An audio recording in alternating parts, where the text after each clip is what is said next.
ಶ್ರೀ ಗುರುಭ್ಯೋ ನಮಃ. ಸದ್ಗುರು ಶ್ರೀ ಸಾಯಿ ದೇವಾಯ ನಮಃ. ಕನ್ನಡ ನಾಡಿನ ಸಮಸ್ತ ವೀಕ್ಷಕರಿಗೆ ನಮ್ಮ ಈ ಒಂದು ಸನ್ಮಾನ ದರ್ಶನ ಚಾನಲ್ಗೆ ಸ್ವಾಗತ. ವೀಕ್ಷಕರೇ, ಇವತ್ತಿನ ಈ ಒಂದು ವಿಡಿಯೋದಲ್ಲಿ ನಾನು ನಿಮಗೆ ಫೆಬ್ರವರಿ 15ನೇ ತಾರೀಕು ಬರ್ತಕ್ಕಂಥ ಶಿವರಾತ್ರಿ ಕಳೆದ ನಂತರ ಮಿಥುನ ರಾಶಿಯವರ ಜೀವನದಲ್ಲಿ ಆಗ್ತಕ್ಕಂಥ ಬದಲಾವಣೆಗಳು, ಗ್ರಹಗಳ ಸಂಚಾರದಲ್ಲಿ, ಮುಖ್ಯವಾಗಿ ಈ ಗ್ರಹಗಳ ಸಂಚಾರದಿಂದ ಆಗ್ತಕ್ಕಂಥ ಒಂದು ಪಾಸಿಟಿವ್ ಮತ್ತು ನೆಗೆಟಿವ್ ಬಗ್ಗೆ ಈ ಒಂದು ವಿಡಿಯೋದಲ್ಲಿ ತಿಳಿಸ್ಕೊಡ್ತೀನಿ. ಅದಕ್ಕಿಂತ ಮುಂಚೆ ನಿಮ್ಮ ಜೀವನದಲ್ಲಿ ಇರ್ತಕ್ಕಂಥ ಯಾವುದೇ ಸಮಸ್ಯೆಗಳಿದ್ರೂ ಕೂಡ ನಮ್ಮನ್ನು ನೇರವಾಗಿ ಭೇಟಿಯಾಗಿ ನಿಮ್ಮ ಸಮಸ್ಯೆಗಳನ್ನ ಪರಿಹರಿಸ್ಕೋಬೋದು. ನಮ್ಮ ಅಪಾಯಿಂಟ್ಮೆಂಟ್ಗೋಸ್ಕರ ಡಿಸ್ಪ್ಲೇ ಕಾಣ್ತಿರೋ ನಂಬರ್ಗೆ ಕರೆ ಮಾಡಿ ನಮ್ಮನ್ನು ನೇರವಾಗಿ ಭೇಟಿಯಾಗಿ ನಿಮ್ಮ ಸಮಸ್ಯೆಗೆ ಪರಿಹಾರ ಕಂಡುಕೊಳ್ಳಿ. ಮೊದಲಿಗೆ ಮಿಥುನ ರಾಶಿಯವರ ಗ್ರಹಗಳ ಸಂಚಾರದ ಬಗ್ಗೆ ನೋಡೋದಾದರೆ, 10ನೇ ಮನೆಯಲ್ಲಿ ರಾಹು ಇರೋದ್ರಿಂದ ಕೆಲಸದಲ್ಲಿ ಅನಿರೀಕ್ಷಿತ ಯಶಸ್ಸನ್ನು ನೀವು ಕಾಣ್ಬೋದಾಗುತ್ತೆ. ಗುರುಗ್ರಹವು ನಿಮ್ಮ ರಾಶಿಯ ಮೇಲೆ ಸಂಚರಿಸೋದ್ರಿಂದ ಜ್ಞಾನ ಮತ್ತು ಹಣದ ಅಭಾವ ಹೆಚ್ಚಾಗುತ್ತೆ. ಶನಿಯು ಲಾಭಸ್ಥಾನದಲ್ಲಿರೋದ್ರಿಂದ ಆರ್ಥಿಕದಲ್ಲಿ ಹೆಚ್ಚಾಗುತ್ತೆ. ಇನ್ನು ವೃತ್ತಿ ಮತ್ತು ಉದ್ಯೋಗದಲ್ಲಿ ನೋಡೋದಾದರೆ, ಉದ್ಯೋಗದಲ್ಲಿ ನಿಮ್ಮ ಬುದ್ಧಿವಂತಿಕೆಗೆ ತಕ್ಕ ಮನ್ನಣೆ ಸಿಗುತ್ತೆ. ಸಂವಹನ ಕ್ಷೇತ್ರದಲ್ಲಿರೋರಿಗೆ, ಅಂದರೆ ಮೀಡಿಯಾ, ಮಾರ್ಕೆಟಿಂಗ್ ಈ ಒಂದು ಕ್ಷೇತ್ರದಲ್ಲಿರ್ತಕ್ಕಂಥವ್ರಿಗೆ ಅದ್ಭುತ ಯಶಸ್ಸು ಕಾದಿದೆ. ಹೊಸ ಉದ್ಯೋಗದ ಆಕಾಂಕ್ಷೆಗಳಿಗೆ ಅಥವಾ ಪ್ರಯತ್ನ ಮಾಡ್ತಿರೋರಿಗೆ ದೊಡ್ಡ ಕಂಪನಿಗಳಿಂದ ಆಫರ್ ಬರ್ತಕ್ಕಂಥ ಸಂಭವ ಇದೆ. ಮತ್ತು ನಕಾರಾತ್ಮಕ ಅಂಶವನ್ನು ನೋಡೋದಾದರೆ, 10ನೇ ಮನೆಯಲ್ಲಿರ್ತಕ್ಕಂಥ ರಾಹು ಕೆಲವೊಂದು ಬಾರಿ ಕೆಲಸದ ಸ್ಥಳಗಳಲ್ಲಿ ಗೊಂದಲವನ್ನು ಮೂಡಿಸ್ತಾನೆ.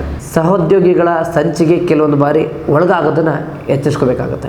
ಮೊದಲಿಗೆ ಸಕಾರಾತ್ಮಕ ಅಂಶ ಬಗ್ಗೆ ನೋಡೋದಾದರೆ, ವ್ಯಾಪಾರದಲ್ಲಿ ಹೊಸ ರೀತಿಯ ಆಲೋಚನೆಗಳು ನಿಮಗೆ ಫಲ ನೀಡುತ್ತೆ.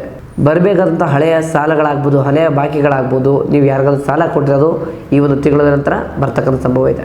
ನೀವೇನಾದರೂ ಕಮಿಷನ್ ಆಧಾರಿತವಾದಂತಹ ಕೆಲಸದಲ್ಲಿದ್ದರೆ ಹೆಚ್ಚಿನ ಲಾಭವನ್ನು ನೋಡ್ತೀರಾ.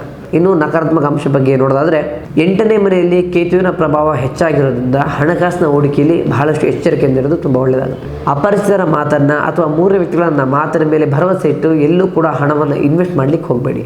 ಇನ್ನು ಪ್ರೀತಿ ಮತ್ತು ಕುಟುಂಬದ ಬಗ್ಗೆ ನೋಡೋದಾದರೆ, ಅದರಲ್ಲಿ ಮುಖ್ಯವಾಗಿ ಸಕಾರಾತ್ಮಕ ಅಂಶ ಬಗ್ಗೆ ನೋಡೋದಾದರೆ, ಕುಟುಂಬದವರೊಂದಿಗೆ ಧಾರ್ಮಿಕ ಕಾರ್ಯಕ್ರಮಗಳಿಗೆ ಹೆಚ್ಚಾಗಿ ನೀವು ಈ ತಿಂಗಳ ಕಳೆದ ನಂತರ ಭಾಗವಹಿಸ್ತೀರಾ.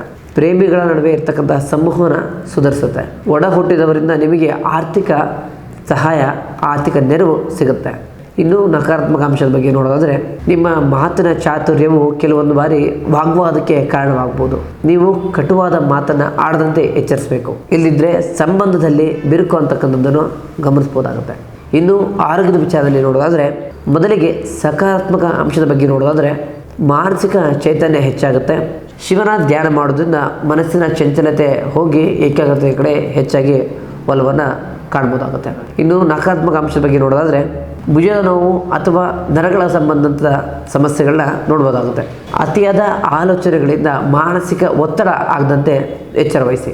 ನೀವು ಶಿವನ ಅನುಗ್ರಹಕ್ಕಾಗಿ ಮಾಡ್ತಕ್ಕಂಥ ಸುಲಭ ಪರಿಹಾರ ಏನಪ್ಪ ಅಂದರೆ, ಪ್ರತಿ ಸೋಮವಾರ ಅಥವಾ ಬುಧವಾರ ಶಿವನಿಗೆ ಸಕ್ಕರೆ ಮಿಶ್ರಿತ ನೀರನ್ನು ಅರ್ಪಿಸಬೇಕಾಗುತ್ತೆ ಅಥವಾ ಅಭಿಷೇಕವನ್ನು ಮಾಡಬೇಕಾಗುತ್ತೆ. ಶಿವ ಅಷ್ಟೋತ್ತರ ಪಠನೆ ಮಾಡೋದ್ರಿಂದ ನಿಮ್ಮ ಜ್ಞಾನ ವೃದ್ಧಿಯಾಗುತ್ತೆ.